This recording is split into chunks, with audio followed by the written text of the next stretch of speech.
Oke, kita mulai. Bismillahirrahmanirrahim. Assalamualaikum warahmatullahi wabarakatuh. Di sini saya Imam Fauji, mewakili tim saya dari BBSPJI LM, akan memaparkan hasil penyusunan makalah kami mengenai pemulihan ekonomi Indonesia akibat dampak perubahan iklim dengan pemanfaatan teknologi pada industri.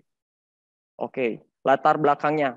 Yang pertama, yang mendasari kita untuk membuat makalah ini adalah dari perubahan iklim yang berpengaruh terhadap penurunan ekonomi di Indonesia sendiri dan bagaimana cara kita menanggulanginya untuk memulihkan lagi ekonomi Indonesia pada tahun-tahun selanjutnya. Oke, di sini latar belakang yang mendasari dari perubahan iklim tersebut. Tiap tahun ada kenaikan dari suhu dan mempengaruhi terhadap peningkatannya permukaan air laut. Dan penyebab dari peningkatannya suhu tersebut yaitu disebabkan oleh meningkatnya juga gas CO2. Dan di sini akibat meningkatnya gas CO2 itu berjalan lurus dengan kerugian akibat emisi tersebut. Dan diperkirakan itu kerugiannya 3% setiap tahunnya. Maka dari itu, makalah ini bertujuan untuk mengetahui pemanfaatan teknologi pada industri terhadap isu perubahan iklim, baik sebagai bentuk mitigasi ataupun adaptasi, serta pengaruhnya terhadap perbaikan ekonomi di Indonesia. Di sini metode yang kita lakukan bisa dibaca, mulai dari studi literatur hingga nanti ada kesimpulan, saran penelitiannya, dan selanjutnya hingga selesai. Kita ambil dari jurnal, juga kajian pembimbing teknis, dan artikel-artikel. Di sini prediksi dampak dari emisi gas itu mencapai di tahun 2026, jika kita prediksi itu bisa mencapai kerugiannya di 122,57 triliun. Sedangkan prediksi dampak ekonomi jika kita dapat menanggulanginya menggunakan energi keterbarukan dan juga beberapa teknologi yang ada, kita bisa turunkan hingga 14%.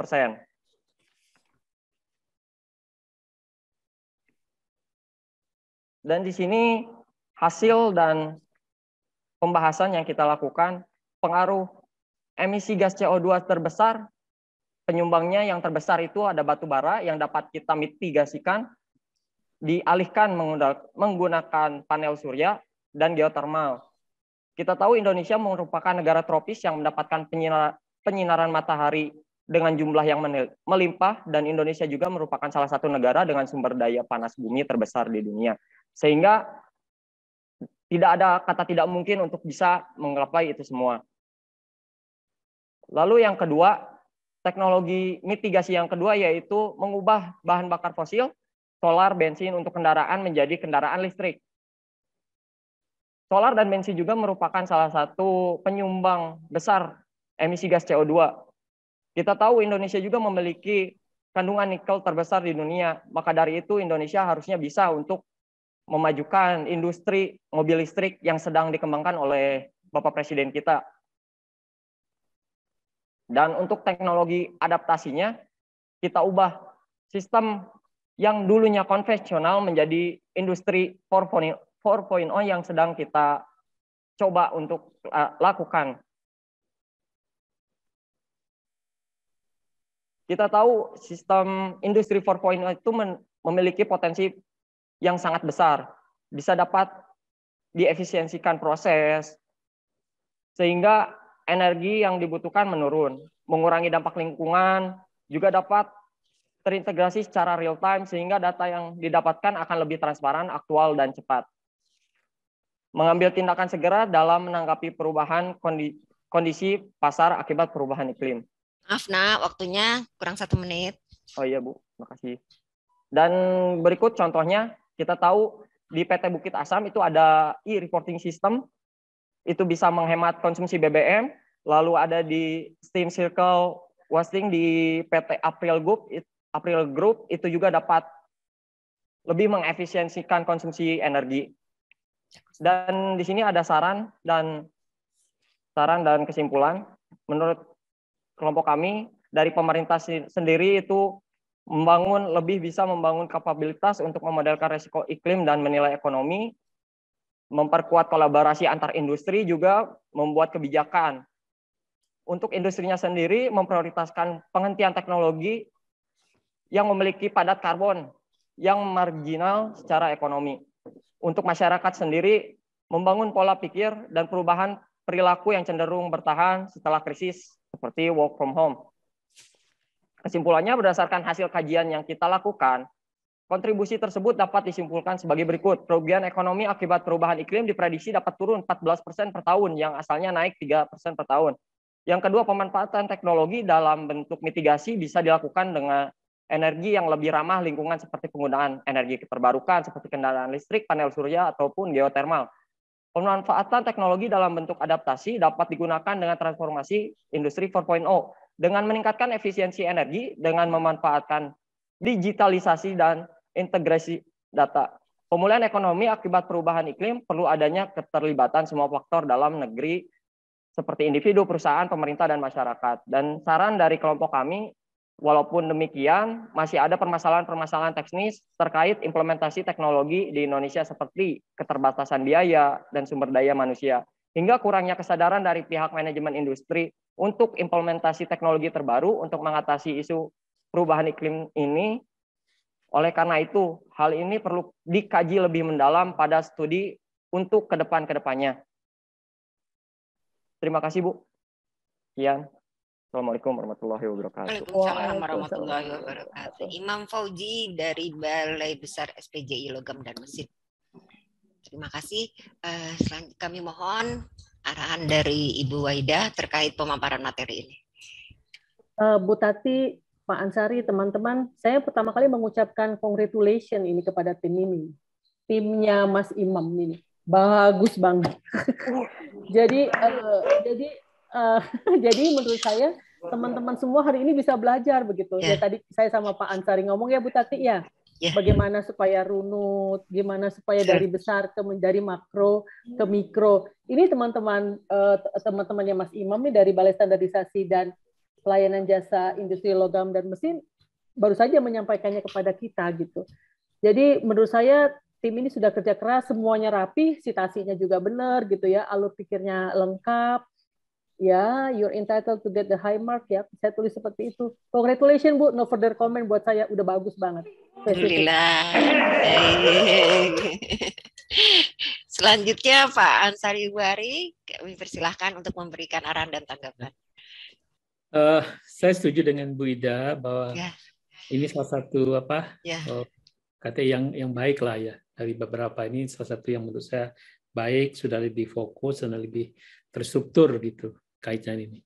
Cuma memang perlu diperkaya saja bahwa seperti ketahui misalnya penyebab climate change ini kan banyak ya. Misalnya yang terbesar itu adalah kita masih menggunakan pembangkit listrik berbasis batu bara, masih terbesar itu.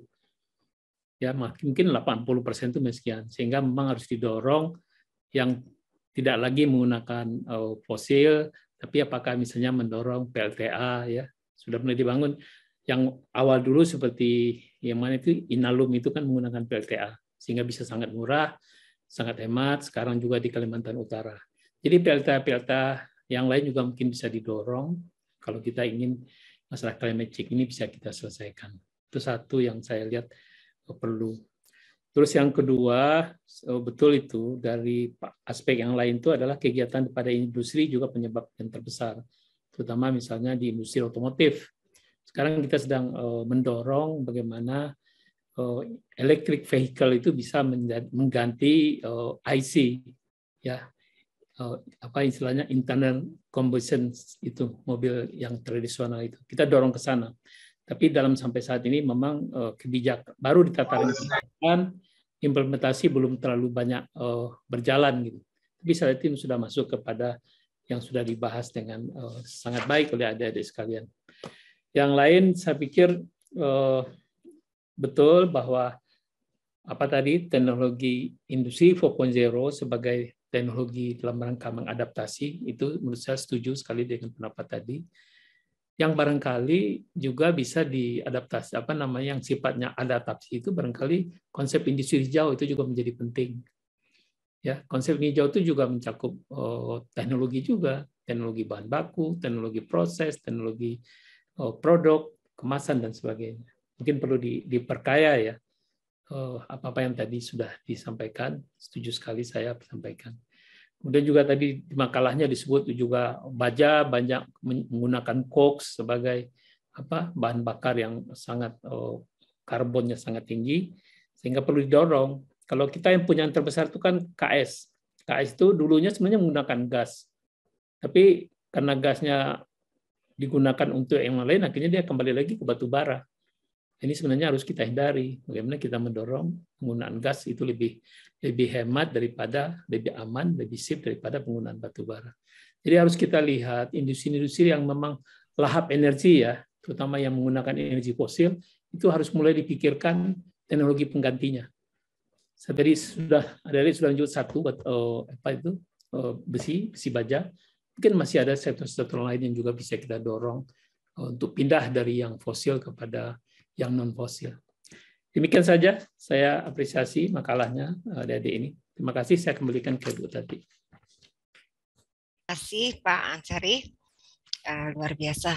Jadi untuk materi ini ya mendapat apresiasi dari para reviewer, tapi tentunya adik-adik tidak berhenti sampai di sini. Artinya masih harus perbaikan-perbaikan yang tadi disampaikan oleh Pak Ansari, bahwa konsep industri hijau itu harus diperdalam lagi, bagaimana penggunaan teknologi pengganti, misalnya kemudian penggunaan bahan bakar fosil ke non-fosil. Jadi pemahamannya sudah ada, tinggal diperdalam lagi konsep hakikat daripada industri hijau. Baik, kita beri aplaus yang meriah untuk tim dari BPSPJI Logam Mesin.